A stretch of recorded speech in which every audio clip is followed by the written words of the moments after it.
अस्सलामुअलैकुम कुर्बान टीवी में आपको खुश आमदीद। दोस्तों, इस वीडियो में हम बात करने वाले हैं कि हम अपने नॉन कंप्लाइंट मोबाइल को रजिस्टर किस तरीके से करवा सकती हैं। तो दोस्तों, ये बात जानने से पहले मैं आपको ये बताना चाहता हूँ कि आखिर कुछ मोबाइल फ़ोन पर नॉन कंप्लाइंट रिज़ल्ट क्यों शो होता है, तमाम मोबाइल फ़ोन पर क्यों शो नहीं होता है, और नॉन कंप्लाइंट मोबाइल जो रिज़ल्ट हमें नज़र आता है मोबाइल पर, उसके पीछे क्या वजूहात होती हैं, ताकि आपको सही तरह समझ आ जाए कि दोस्तों, जिस तरह आपका शनाख्ती कार्ड बना होता है जिससे पता चलता है कि आप किस मुल्क के बाशिंदे हैं, और उसी शनाख्ती कार्ड के ज़रिए आपका पासपोर्ट, वीज़ा, कोई जायदाद या किसी भी कानूनी काम के लिए आपके शनाख्ती कार्ड की ज़रूरत पड़ती है।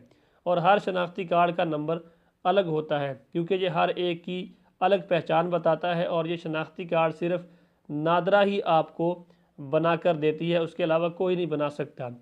बिल्कुल इसी तरह हर मोबाइल का अलग IMEI नंबर होता है जो GSM की तरफ से जारी किया जाता है, और इसी नंबर से हर मोबाइल को ट्रेस किया जाता है अगर कभी ज़रूरत पड़े तो।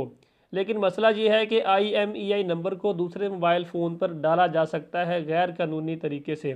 मतलब एक IMEI नंबर एक से ज़्यादा मोबाइल फ़ोन पर डाला जा सकता है। तो जब किसी एक मोबाइल से कोई गैर कानूनी काम किया जाता है, तो कोई भी एजेंसी जब उसको ट्रेस करने की कोशिश करेगी तो उसको एक नंबर की कई मोबाइल लोकेशन मिलेंगी, जिससे असल IMEI नंबर वाले मुजरम को पकड़ना मुश्किल हो जाता है। और ऐसे मोबाइल फ़ोन पर नॉन कंप्लाइंट जो है वो रिज़ल्ट शो होता है, क्योंकि उनका IMEI नंबर GSM की तरफ से नहीं इशू किए हुए। आप यूँ समझ लें कि आपका शनाख्ती कार्ड असल है, लेकिन उस पर जो नंबर लिखा हुआ है वो नादरा ने जारी नहीं किया।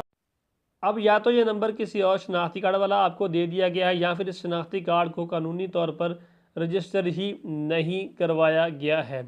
तो इसीलिए आपके पास नॉन कंप्लाइंट आता है, क्योंकि ये नंबर GSM ने जारी नहीं किया। आइए अब जान लेते हैं कि ऐसे मोबाइल को रजिस्टर कैसे करवाना है ताकि ये पाकिस्तान में बंद ना हो। तो सबसे पहले दोस्तों, अपने मोबाइल के आप *06# डायल करें। डायलर पैड में जाकर आपका रिज़ल्ट शो हो जाएगा। जितने सिम वाला मोबाइल होगा उतने IMEI नंबर आपकी स्क्रीन पर आ जाएंगे। इस नंबर को आपने यहाँ से अपने पास सेव कर लेना है। अगर आपको यहाँ से नहीं मिल रहा तो आप अपने मोबाइल की सेटिंग्स वाले टैब को ओपन करें, और सबसे नीचे आप जाएंगे तो वहाँ पर आपको एक ऑप्शन मिलेगा अबाउट डिवाइस के नाम से। इसको आपने ओपन करना है, और यहाँ पर काफ़ी सारे ऑप्शन होंगे। उनमें से आपने जो ऑप्शन सेलेक्ट करना है वो है स्टेटस वाला ऑप्शन, और यहाँ पर आपको IMEI इंफॉर्मेशन के नाम से ऑप्शन मिलेगा। यहाँ पर आपके IMEI नंबर आपको मिल जाएंगे। ये नंबर सेव करने के बाद आपने चले जाना है गूगल में, और यहाँ आपने सर्च करना है DIRBS स्पेस PTA। ये टाइप करने के बाद आपने सर्च कर देना है। उसके बाद जो आपके सामने सबसे पहले रिज़ल्ट शो होगा इसी को आपने ओपन कर लेना है। ओपन जब आप करेंगे, इस पर आप क्लिक करेंगे तो ये थोड़ी सी सर्चिंग करेगा, और फिर आपके सामने यहाँ मैं दिखाता हूँ ये स्क्रीन आती है। ये स्क्रीन आ जाएगी, थोड़ा सा ऊपर करें आप तो यहाँ पर आपको आपका IMEI नंबर टाइप करने का ऑप्शन मिल जाएगा। यहाँ पर मैं कोई भी आपके सामने एक नंबर टाइप कर देता हूँ, ऐसे ही फर्जी तौर पर। 15 डिजिट का IMEI नंबर होता है हर मोबाइल का। उसके बाद नीचे आपने यहाँ पर क्लिक करना है I am not a robot, कि आप रोबोट नहीं है, इंसान ही है जो इस चीज़ को सर्च कर रहे हैं। तो इस तरह के आपके सामने एक कैप्चा आ जाएगा जो ऊपर लिखा होगा, जैसे यहाँ पर लिखा होगा ट्रैफिक लाइट्स को चेक मार्क करें। तो मैं वो करने के बाद नीचे वेरीफाई करूँगा। आपके पास जिस तरह का कैप्चा आएगा आपने उस तरह का सेलेक्ट करके नीचे वेरीफाई पर क्लिक कर देना है। तो यहाँ पर ये गुड लग जाएगा कि आपने सही कैप्चा फिल किया। फिर नीचे आपने चेक करके अपना चेक कर लेना है रिज़ल्ट क्या आता है। अगर नॉन कंप्लाइंट आता है तो आपने गूगल पर अब काफ़ी सारे लोग पूछते हैं कि कस्टम ऑफिस कहाँ पर है, तो आपने अपने सिटी के हिसाब से चेक कर लिया। जैसे यहाँ पर मैं चेक करता हूँ कस्टम ऑफिस, इस वक्त मैं फैसलाबाद में बैठा हुआ हूँ, तो कस्टम ऑफिस फैसलाबाद आपने चेक करना है। आपका नॉन कंप्लाइंट आ गया, आपको पता चल गया है। तो यहाँ पर ये आपको गूगल मैप के थ्रू भी दिखा देता है कहाँ पर है। उसके बाद नीचे आपको नंबर भी मिल जाएंगे कस्टम ऑफिस के, उनकी लोकेशन भी मिल जाती है। आप कॉल करना चाहें, उनका आप एड्रेस देखना चाहें। अगर आप इस तरीके से नहीं देखना चाहते तो आप सिंपली गूगल मैप का सहारा ले सकते हैं। जैसे यहाँ पर मैं प्ले स्टोर में सर्च करता हूँ गूगल मैप, तो यहाँ पर मेरे पास पहले से इंस्टॉल भी है। आप इसी आपके पास भी होगा, हर मोबाइल में होता है, वरना आप इंस्टॉल करके इसको ओपन करेंगे तो उसके ऊपर आपको सर्च बार मिलता है गूगल मैप में। वहाँ पर यहाँ से पहले मैं लोकेशन को ऑन कर लूँ तो ऊपर आपने सर्च बार में अपना जो है कस्टम ऑफिस फैसलाबाद में सर्च करता हूँ, आप अपने सिटी के हिसाब से अपने इलाके के हिसाब से करेंगे।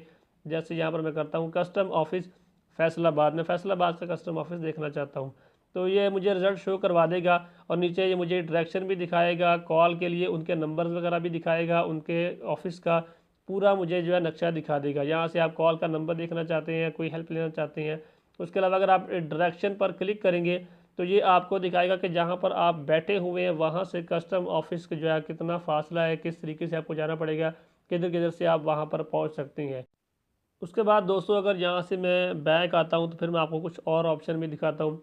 यहाँ से बैक करने के बाद आप जब आएंगे तो वहाँ पर आपको काफ़ी सारे फिर से ऑप्शन मिल जाते हैं। यहाँ से आप इनकी कॉल वगैरह भी देख सकते हैं, इनकी रीजनल टैक्स ऑफिस का जो है हेल्पलाइन नंबर आपको मिल जाएगा, इनकी बिल्डिंग का आपको नज़र आ जाए किस तरीके की है।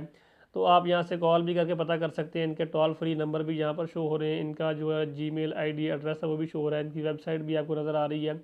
लेकिन आप यहाँ से देखना चाहते हैं कि कितना फासला है, कितने टाइम के अंदर आप पहुँच जाएंगे। यहाँ पर आप क्लिक करके अपनी एग्जैक्ट लोकेशन देख सकते हैं कि यहाँ पर मैं बैठा हुआ हूँ।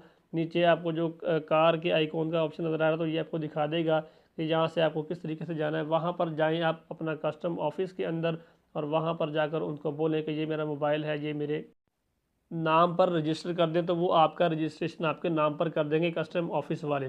इसके अलावा दोस्तों रजिस्ट्रेशन कराने का कोई हल नहीं है, एयरपोर्ट पर किए जा रहे हैं, जो बाहर से आ रहे हैं और पाकिस्तान के अंदर अगर आ गया है मोबाइल तो फिर आप इस तरीके से मुकम्मल मालूमात मैंने आपको बता दी है, किस तरीके से नंबर निकालना है, कहाँ से आपने एड्रेस निकालना है, कहाँ पर आप कैसे आप पता कर सकते हैं कस्टम ऑफिस कहाँ है, वहाँ पर जाकर आप इसकी रजिस्ट्रेशन करवा सकते हैं।